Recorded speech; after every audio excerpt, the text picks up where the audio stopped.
So there's a lot going on right now. A lot going on. Yeah, I'm coming off of a 10-day trip. And there's also over your left shoulder, there's a guy with a camera. Yeah. Mm-hmm. There are 3 cameras in here. Yeah. But podcast content, coming off a 10-day trip, 6 cities, 10 days, 7 different beds, lots of time zones. Yesterday and then yesterday, so I come back Monday night. It's Wednesday. Yesterday was Tuesday. I come back. I think today's Thursday. It is Thursday. Is this Thursday? Yeah, you were in the office on Wednesday. Okay. Oh, yes. So this is to just prove the point how screwed up I am right now. So, okay. All right. That was yesterday. Woof. So Monday I went to St. George. Tuesday I went to Indianapolis. I get back Tuesday evening from Indy. I come back Wednesday, decide today's the day I'm not going to have coffee for a while. I need a break. No, you don't. That's the answer. and not only that, so come off of switching time zones 4 times in just a few days, decide not to have coffee, didn't sleep very well, and then we have an all-day leadership meeting, and I don't do very well sitting in the same room all day long. Never have, never will. Thank God I'm in the position I'm in, so I can kind of get away with it. Weaseling around, and standing up, and sitting down, and walking in circles. Nobody's gonna be like, "Can you not? Yeah, can you stop?" It's one of the great parts. Yeah, I try not to be annoying, I was sitting there in that room, just sitting, wondering, why am I so tired right now? And then I'm like, you idiot! Yeah, of course you're so tired because you just did all this travel, and you decided to stop drinking coffee today. What are you doing? So did you end up having coffee yesterday? No. Stay hard. Be disciplined. Haven't had today. There you go. So it's about, if I say I'm going to do something, I'm going to do something. So done with coffee for a little bit. Need to give myself a break. I'm taking a break. But that still doesn't affect your experience with that discipline. So you still were very tired yesterday, but you held to it. It's a good thing to be proud of. I'm also very tired today. Do you have a time period for coffee to come back, or is it just like I'm just going to stop for a while? I want to get it to a point where I don't just wake up and, okay, where am I going to go get coffee today? Or my whole morning is looking forward to when I'm going to have coffee. I don't like that. I love going to coffee shops. I've been criticized on the internet by Dirt World people for liking fancy coffee. You do. I'm not sorry about it. Sorry, I like fancy coffee. I like paying $9 for a latte. What about it? I am who I am. So I like going to coffee shops and enjoying a nice brew. And I'm still going to do that. But it'll be like Saturday, I'm going to go to the coffee shop, sit down, have a coffee, read a little bit. Are you somebody who always gets a to-go cup? No, I like not to-go cups. Okay, cool. Yeah. So I like in a mug. I always specify I want in a mug, because that adds to the experience. It does. I love that. I'm sick of to-go stuff after the COVID thing. You've got plenty of it. I feel like everybody and their mother, like the whole reduce, reuse, recycle thing went out the window. COVID was like, don't do that. Everything needs to be to-go. Even when it doesn't need to be to-go, it just needs to be to-go. And now a bunch of these restaurants still have all to-go stuff.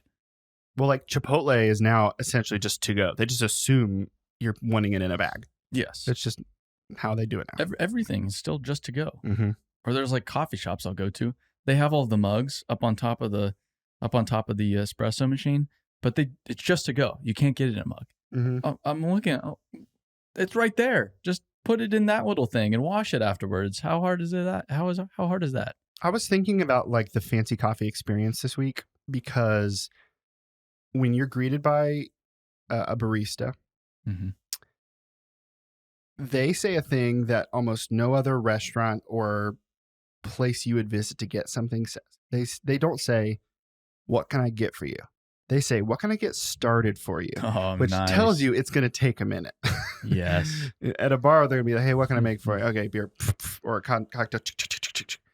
When you go to a coffee shop, "What can I get started for you?" Because it's going to be a minute. I've never noticed that. Now you're going to hear it a lot. It's very specific. Now that you say it. It's the only place I've ever heard that, and I specifically have heard it a handful of times in the last couple of weeks. I'm okay with waiting. I am very inspired and driven by experiences and atmospheres. So we've talked about that at the office. Coffee shops are the same way. I like, and that's the fun thing about traveling. I think that's one of the things I have. I like it so much because it keeps me sane while traveling. I get to explore some different things as I go through the country, and coffee shops are one of them. So coffee shops, restaurants, I try to eat. I mean, sure, there's a lot of days where it's like Chipotle, Chipotle, Chipotle, or Starbucks, Starbucks, Starbucks. But if I have the time and opportunity, I would like to go explore a local coffee shop. I think that, I won't say it surprises me, but I think that sometimes your like interest in variety that way does surprise me, because you're also a very routine person. Yeah. Like when you wake up at a certain time, you have very specific things you want to do in the morning. That's like your time before you like get into work. And then obviously like you go to bed at a certain time because that's the time you like to. Like, I feel like so much of your life is very disciplined, and like I do it in this order at these times. But also like you enjoy like that variety of like, you know, when you get to a new place, you're trying to find, you know, your coffee shop. Where's the place I can, you know, pick up a fast lunch that I feel good about? You know, like I feel like you're pretty intentional about getting those things. And once you find them, putting them on your special travel map. Oh, I have my map, my Google Maps on my phone with all my little pins in it, and man, there's some good stuff in Like, there. is it a stretch that you have 100 pins on there?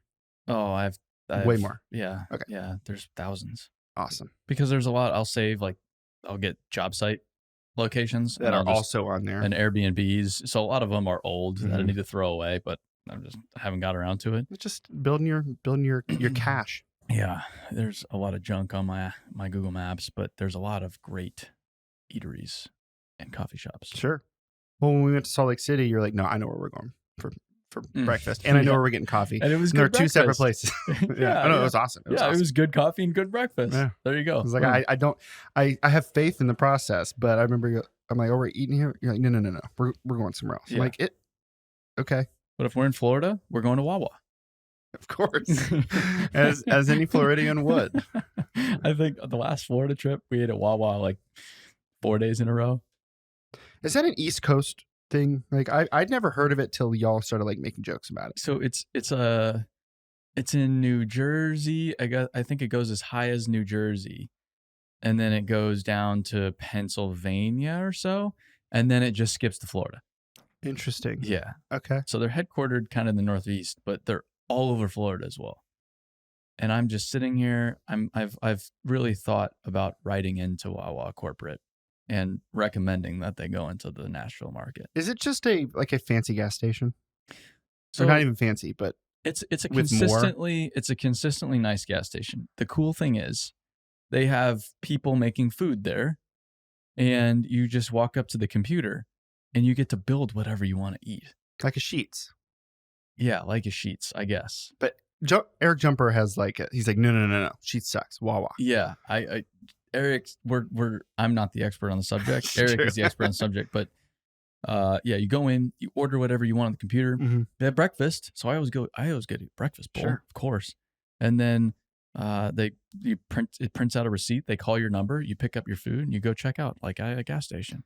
The best part of that is that if you want to have kind of like a complicated order, you're like, see you, Ben.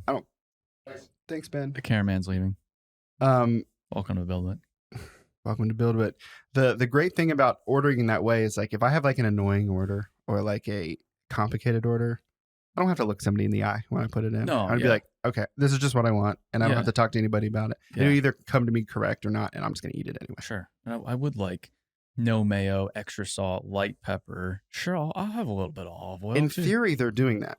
I don't know if that's the case, but in theory, they have the listing of how to do it. I know, but who knows if it's really light salt or not? Who knows how specific they get it? But I trust Wawa. I think they're specific. I think they're precise, which is why I like going there. That's fine. As we're talking about it, I'm thinking about how we need to make gas station food now one of the topics that's on Dirt Talk, because we apparently hit it enough. It's a great Dirt World topic because many people can relate. For better or for worse, a lot of people in the Dirt World eat at a lot of gas stations, and I've been there many of times. I was just there this week, where, hey, I only have time to stop at a gas station. I need to get some nutrients in me. What do I got here? typically, if I go to a gas station, beef jerky, or if they have a fruit cup. That's where it's at. Or a banana.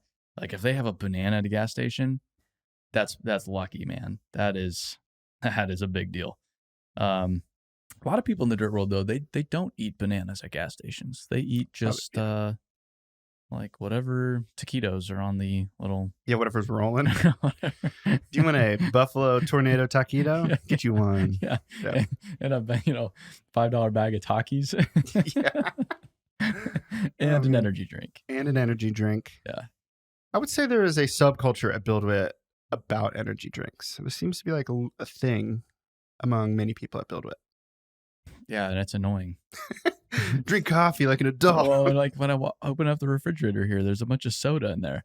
And it's like, I'm a little torn about this because buy your own damn soda. I don't want to be buying your soda for you. To be fair, a lot of it was here from like events, but it's consistently been in there. Still in there. Yeah, it's consistently been in there. However, I do love the availability of a seltzer. That's fine. Just a bubbly water. Or you want a little grapefruit in there for a little extra pizzazz, whatever you want, great. But the fact that there's Sprite in there, not a big fan. Yeah, just straight up sugar water. And that's what I've been thinking about with our next space. Big picture is how do we design the space to help people live healthier lifestyles just as a default? Yeah. Because your environment really shapes what you do day to day, whether you think that or not.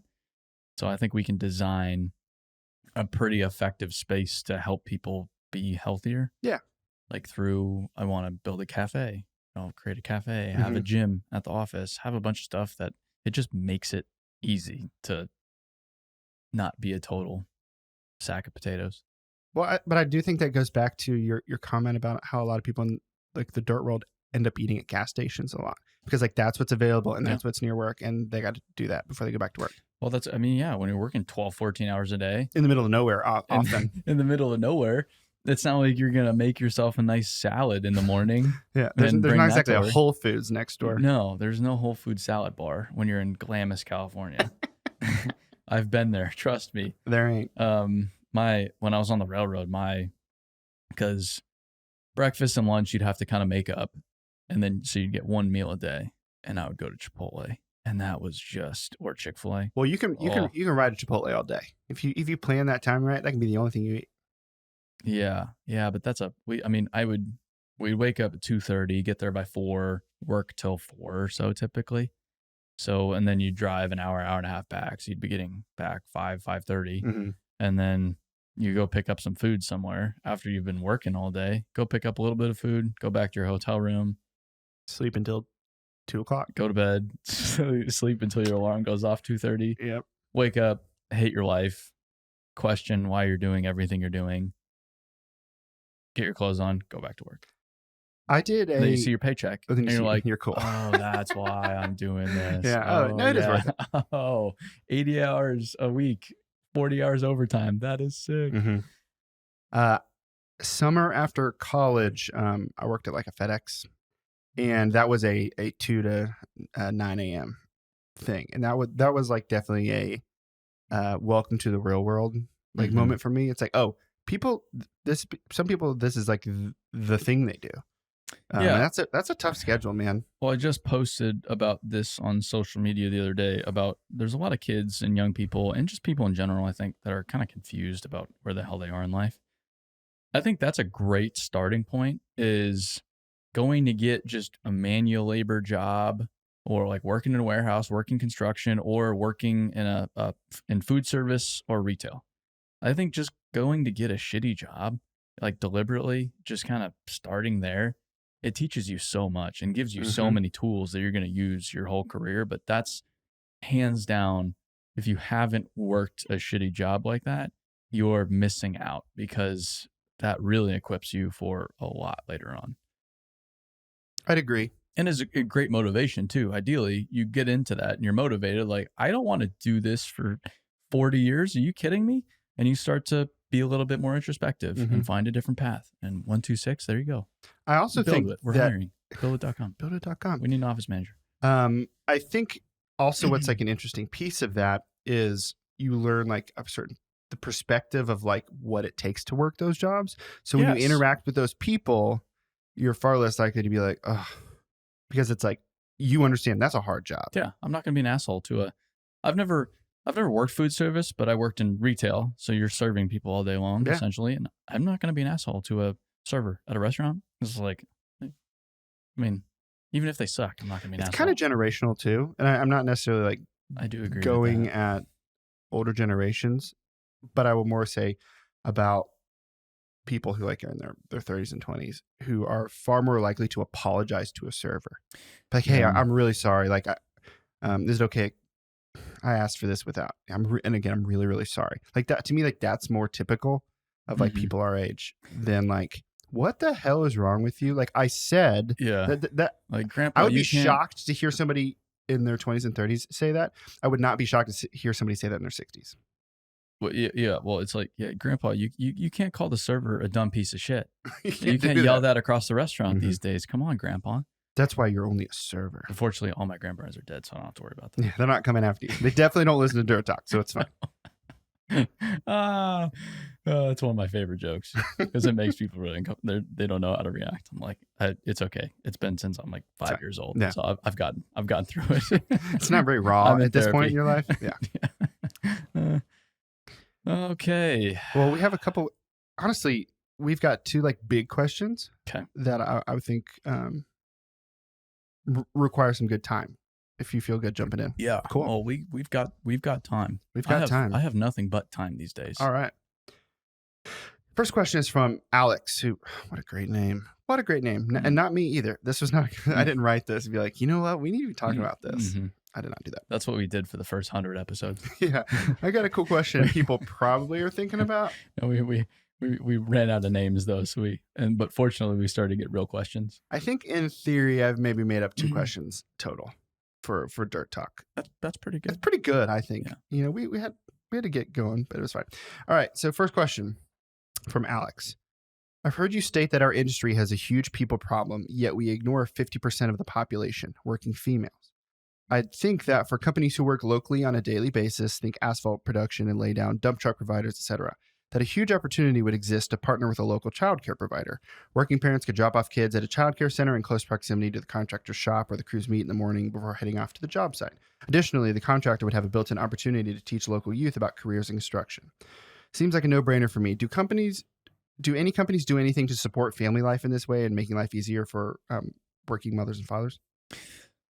I have not seen very much of that, which is one of the challenges of the industry we have. I mean, so it's a production-based industry, and there are working hours, and so you need to be producing during those working hours. And there's no work from home in the construction industry. Yeah, you can't remotely go build a road. And so Yeah. that there are realities of the industry. That said, I think we need to be more thoughtful in general, men or women, more thoughtful in general just about family life. Because we've talked a lot about this, you know, especially if you're seasonal, for example, you're working flat out for 9 months. And a lot of people have said they won't even let you schedule doctor's appointments in those 9 months. Because it's like, you do that on the off season, man. We're working. And you're working sometimes 6 days a week, and maybe you live an hour or 2 away from where you're working. And it's pretty gnarly. I know we're not a production-based business, so there's not a ton of parallels there, but I've tried as a business owner to just be more flexible with people. Like, and you almost have to give people permission to take time off too. I've learned it's like, yeah, my, so-and-so just passed away, but I'll be in tomorrow. Like, just take tomorrow off. Like, you don't need to come in tomorrow. Or, someone's sick in the hospital, but I should be good. It's like, no. Like, don't worry about it. Go handle that. And then come back to this. Like, we'll figure out how to make this work without you right now. That should be the priority. I try to default to, you care for your personal life. We'll care for the business. The business will be here when you return. And it's a win-win because they get to sort out their personal life and care for those in their personal world. And then it shows them that, wow, the company I work for really cares about me. And then they're getting their personal stuff together. So now they're not at work with that weighing on them unnecessarily. So they come back to work and they can just be more effective. Yeah. And then they win by everybody, for the most part, likes to be effective at what they do. And it's just more fulfilling as a human being. And then company wins because they're more effective. So at least it's just a mentality for me as an employer to approach it like, how can I just be more mindful of people's personal lives and make sure that is the priority when necessary? And it probably looks completely different with a construction company, but I think construction companies still need to keep that in mind. Mm-hmm. And that's just in general. And I know there's the women in construction point here too. I think we do need to be more intelligent about recruiting women. That it's a tricky, the women in construction thing is tricky, man. It's really tricky. And I have not figured out necessarily how to articulate it because every woman in construction I've ever met doesn't want to be called out and doesn't want to be on any kind of pedestal whatsoever. Mm-hmm. They just want to work like everybody else. And then you also have the other side of things. It's like, why do more boys like trucks growing up? And why do girls not like trucks? They like Barbies and other stuff. You kind of have a society set up to push genders into different Things and Yeah. occupations. And so we're battling this whole societal structure. It's much bigger than just the dirt world. It's in much that way. bigger than like, well, a woman can operate a machine too. So that it's simple. We just need more women. It's like, well, society's not necessarily built that way. And I think you just need to be aware of that. That's what you're up against. Mm-hmm. And not work against it, but work with it. I just, it's a big issue. I just don't, I think about it a lot. And that's one I still haven't really figured out. And I don't think like many people have it figured out. But I think if just the companies that do well, they do have a very high sense of caring and they do have a very empathetic standpoint from a family point of view. Mm-hmm. Yeah, I feel like it would be very challenging to try to be proactive in this sense, Mhm. where it's like we want to take care, or we want to like encourage, better family life for the people who work here, who have families. I feel like the challenge would be to serve those people in a way that like actually is of value to them, while like you said, it's a production based industry, and those job sites are often not next door to their house. No, but we're just locked into this mentality that one human can create one unit of production. And we're not sitting here thinking, how can we make those humans more productive? And if we are, we're thinking we need to leverage technology and the best equipment possible. And we don't think that, well, maybe that guy is totally depressed or is an alcoholic or his wife just asked for a divorce or, her kids are back at home and she's sick and she's worried about him, for example, or whatever it is. We don't think about that. And that is a significant drag on productivity. and it even just comes at the safety thing. It kind of pulls the mask off the whole safety thing. How, like, once I found out that, suicide kills 5 times more people than job site related injuries cause. And we don't talk about mental health as an industry. So is it really about caring for people, or is it about avoiding liability and avoiding the lawyers and making sure we're meeting insurance requirements? And I'm not saying that's people don't genuinely care, but we need to have a greater sense of caring in our industry because we don't. It's just statistically proven that we don't, and we just view a human creates one unit of production. That is that. Well, I think there's a lot of untapped human capital there that we should be thinking about, because we're leaving a lot on the table right now. You've got me thinking a little bit about Dirt Talk alumni Kimo Clark, when he talks about how he runs his company. They work 4 10-hour days as opposed to like 5 days. Yeah. And I think there are definitely companies that'd be like, oh, we're getting this production out of 4 10-hour days. What if we did 5 10-hour days?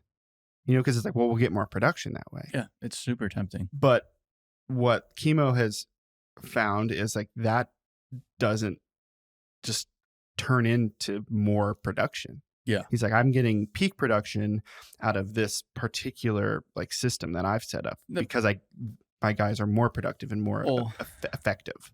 the thing with him is he can stay disciplined to that because he's in a world that he needs to be regimented about it. He needs to push on that quite a bit because people will try to force you into working more.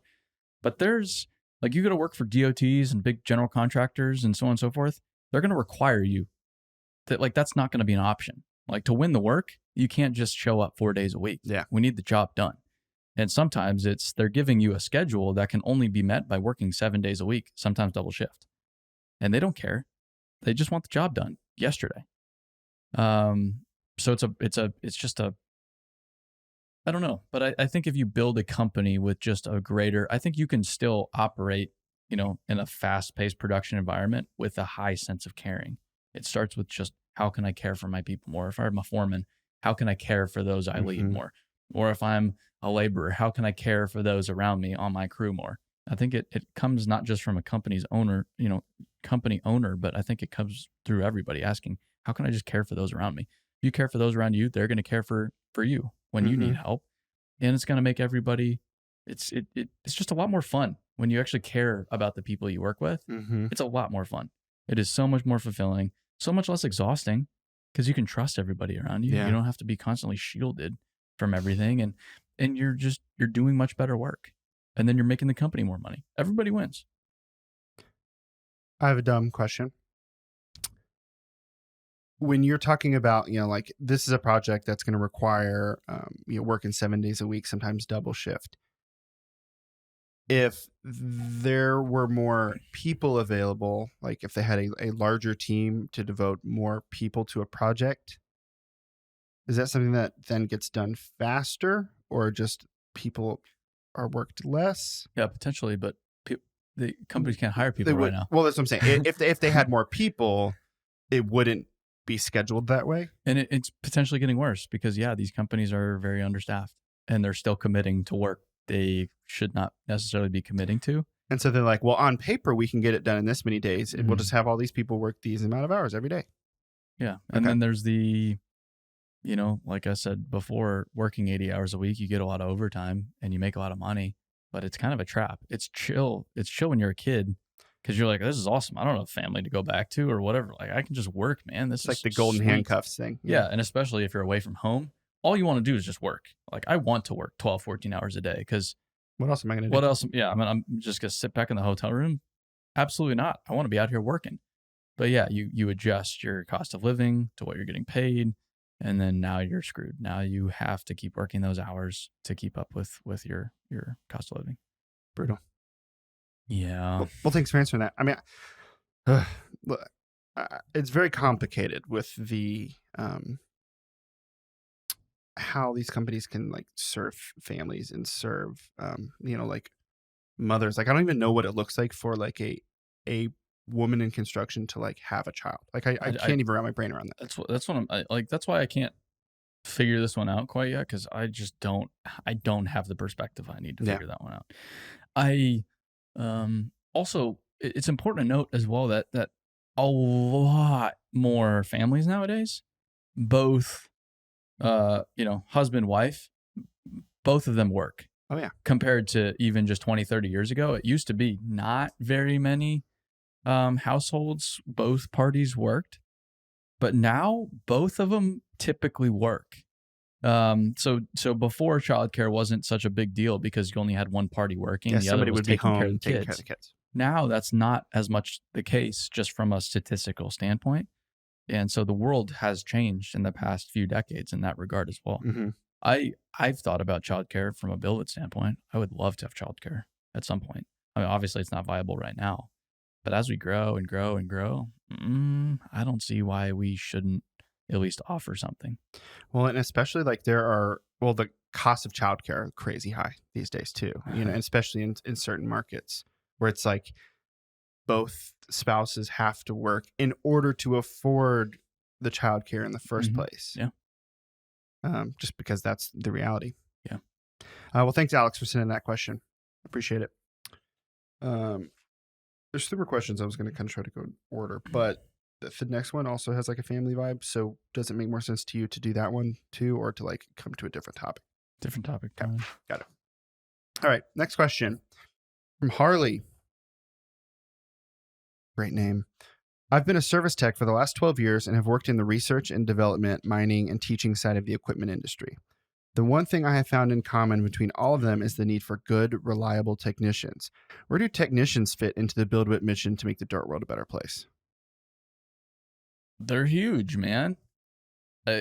Everybody fits into the mission of making the dirt world a better place. We just talked about that on a podcast we recorded earlier today. It doesn't matter where you sit in the dirt world. You can do anything in the dirt world. You can be a technician. You can be a laborer. You can be a vice president. You can be a lawyer. You can be an accountant. You can be a software developer. You can be a lot of different things in the dirt world. And everybody has an enormous role. That's the weird thing about the COVID thing. Everybody started to act like, my job's more important than your job because, I'm essential. And there is a point to that. You could just see that there were some jobs that never shut down, construction being one of them, because it is vital to society.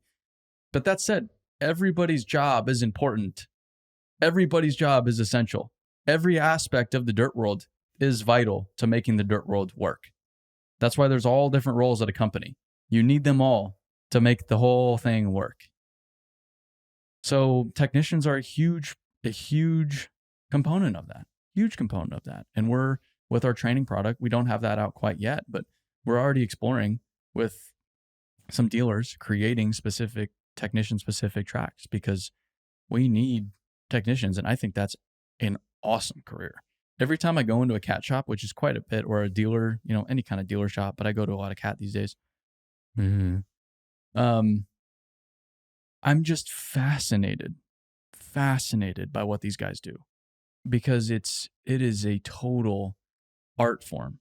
And it is, sure, it's a little missold as like a hands-on job. Sure, there's a hands-on component of it, but there's a lot of creativity. There's a lot of thought. There's a lot of thinking that goes into being a technician. And problem solving. A lot of problem solving. That's all they're doing is this machine's broken. You need to make it not broken. That's a problem that needs to be solved. And it's a different problem every single day of the week. Mm-hmm. It's a really compelling career. So, but, okay, great. We have a bunch of technicians, but we don't have operators to put in the seats. So shoot, it doesn't work anymore. We need everybody to make the thing work. Mm-hmm. So technicians have a huge role to play in making the dirt world a better place. They're the ones that keep the dirt world moving. They're absolutely essential. So yeah, we spend a lot of time with technicians. We've worked with a few dealers like Carter or Wheeler Machinery. We just did a vlog, Wheeler the other day, touring their shop and showing off what they do and what their techs do day to day, which I think is awesome. So cool. And more people should see. So it's essential, but so is everything else in the industry. And, if you want to be a tech, if wrenching on stuff gets you going, cool. If you want to work on computers, like Gabe was just saying, you can also fix equipment on a computer because a lot of it's on a computer these days. Mm-hmm. So you don't necessarily have to be covered in dirt and grease every day. If that's just not what you want to do, okay, but you can still help fix equipment. So there's a little bit of everything. I think something that I've really been learning, and I think this is really bearing out in who we've been talking to for the podcast as well, is how many like auxiliary, like adjacent industries that really serve the dirt world. Mm-hmm. Who, like we had those guys on from GPRS, like talking about like utility locating and pipe scanning. It's like these jobs like can't happen without those things also happening. Mm-hmm. And so I think what's been fun to think about for, the future for Dirt Talk, but as well as just like what we're doing at BuildWit is bringing those folks in as we talk about the dirt world, because like they either have good experience from the dirt world, or they have like a good perspective to share with the dirt world. And both of those are, I think, really fascinating to me. And like a great kind of way to get to know the industry better, as well as serve the people who are listening who've been in it for a while. Yeah. I mean, that's what we're trying to bring awareness to, is the dirt world's a big place. A lot of companies here, a lot of people here doing a lot of different things. So it's not just guys digging holes. We need guys digging holes, but there's a lot of people making sure those guys can dig holes. I think a good analogy is in Nashville. This is a big like healthcare hub. There are a lot of hospitals, a lot of companies that run hospitals based in Nashville, but there are like almost an infinite number of companies that come here that like serve those industries that are like a real small part. And so what I think's been fun to like learn about the dirt world is like there's the exact same situation happening where it's like even, you know, the companies that we do most of our work with are actively moving the dirt or doing demolition or something like that. But really, really like in this like small space that we like, let's just focus on this. There are so many other like either small industries or just like types of service that, you know, folks are providing value into the dirt world and like playing their like vital piece in that, which I think is pretty exciting to see. Well, and that's from a career development standpoint. Get into the dirt world in whatever path you can find right now and start exploring. Okay, great. I want to be an operator. I try to be an operator, work for a company. Operating isn't for me, but maybe I see these techs come out here and that looks pretty cool. Maybe I want to wrench on equipment. Okay, now you're in the dirt world, so now you can easily jump to wrenching on equipment. I've been wrenching on equipment for a while, but I would really, I want to get out of the shop and I want to go see more sites. So maybe I'm going to go become a salesman. So then you go become an equipment salesman. And it just, you can just hop around you can have different, we just talked about this, you can have completely different careers in the same industry. You just get into the damn industry wherever you can find it. And if you're not happy with where you're at in the industry, you can change where you're at. Just so you know, everybody's hiring right now. Take advantage of it. Well, it makes me think of the conversation we had with Jay Collop a couple of weeks ago, where, you know, he was doing construction and then now he like focuses on training, but he didn't go from operating to training. Like he was doing sales, he was doing like all kinds of stuff in between those two things. But it was because he's like, I have a love for this industry and this is all really interesting to me and I want to do this for a while. Oh, now that I've been doing this for a while, I realize I'd want to focus on training. So now he gets certified. Like, to me, like that's a really fascinating place to be because, you know, you're not locked into that like one thing. It's like, well, I guess this is who I am for the rest of my life. Well, no, Jay, so he runs equipment in construction, goes to Caterpillar as a proving grounds test operator, then becomes a trainer, CDI, then creates his own training company. What he was doing sales in that process too. Oh yeah, he did sales. Yeah. He was a CDI. He creates a training company, does training. He's working with us now to build a software product. He's had a lot of different roles in the same industry. He has a skid steer and a mini excavator. He does dirt work on the weekends. Well, and the people he spends like most of his time with here at BuildWit are like video producers, like people who, you know, up to this point were like shooting commercials and movies. And yet like there's like this big cross section of like we can work on the same thing and like go towards the same goal, which is pretty cool. And like when you think about his experience up to this point, that's probably not the obvious place to go for him, but yet it like makes tons of sense. That's it. It's pretty cool. Before we wrap it up, do you mind if we talk a little bit about just like asking folks to go to buildwit.com/feedback just to kind of hear what they have to say about Dirt Talk? Is that weird to you? No. Okay, cool. So before we wrap it up, I did want to say thanks to all the folks who have reached out via Instagram or LinkedIn, answering some questions. You know, we've put out there, just trying to get some more information from y'all about what you guys think about Dirt Talk, what we've talked about so far, what you'd like to hear in the future. We've got a longer, more comprehensive survey we would love to get some feedback on. It's at buildwit.com/feedback. It's already been so valuable and helpful, the information we've gotten so far. I've got a couple people that have messaged me on LinkedIn, just like, hey, here's some answers to the questions I saw y'all post. And it was like, that is so helpful to me because like we want to do a better job. We want to serve the people who listen to us and serve the dirt world. And it's good to hear from those people. Yeah. I mean, we don't get a lot of feedback. So because no one listens to this. No one listens. Yeah. So go to our website, buildwit.com/feedback. Send Alex a message on LinkedIn, write us a Dirt Talk buildit.com. Any of those things. Anything you can do to give us some direction, or hey, I like this, I don't like that, it helps, and we It's super see helpful. everything. So we don't charge, we don't make money on this at all. All we do is spend money on this. Yeah. So at least you could do is if you enjoy it, give us some feedback so we can keep making it better. Yeah, we want to keep making it better. You know, a phrase Aaron uses a lot with, I think, a lot of things, but with the podcast, he keeps talking, he wants to make it more dialed, like dial in. And I think what's fun is like, there's no question that we've been doing that for a year. Mm-hmm. It's like we continually want to make it better, both for like what we're doing, but also we want like the folks who listen, the folks who like follow the whole Build It thing in general, to like get more value out of that, to see that, you know, they can come along like the ride with us. And so the only way we're going to get better at that is like hearing from the folks who like pay attention. That's it. Yeah, which is pretty cool. I'm very thankful for that. Well, thanks for listening, everybody. If you haven't checked out the Build It app, check it out. Podcast episodes are on there today. It's a great app. It's a great app. It's only getting better. We have big plans for it. And we will, with that, see you on the next episode of Dirt Talk. Stay dirty, everybody.